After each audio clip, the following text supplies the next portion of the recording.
Mundaq o'ylab qoldim do'stlar. Ilgari men munosabatninki surishib ketishini, jiraqlab ketishdan va yoki doim bildi o'tmaganlikdan deb qaraydim. Cho'ng bo'lganiga men shuni haqiqiy tushundimki, odamni tadrijiy jiraqlashtirdig'ini orliq emas, balki uch qarash ekan. Ya'ni dunyo qarshi, qimmat qarshi, kishilik turmush qarashi degandagi, ya'ni sangvan deb qo'yamiz-ku. Hamma odam o'sib yetilyotadi albatta.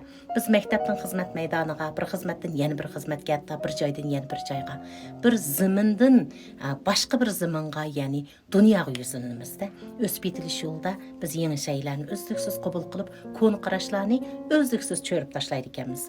Biz o'zgarish jarayonida cho'ng bo'ladi ekanmiz. Uch qarashmi o'sib yetilish jarayonida asta-asta shakliga keladi ekan. Eng oxirgacha birga mang'alaydigan kishilar cho'qim uch qarash eng mos keladigan kishilar ekan.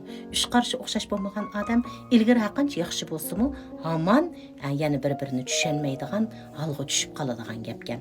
Demak, uch qarashning nihoyat muhimligini yana bir qatim his qildim. Buningdan keyin turmush yo'limda va yoki ijtimoiy munosabatlarda mush uch xil qarashga alohida ahamiyat berishim kerakligini men his qildim.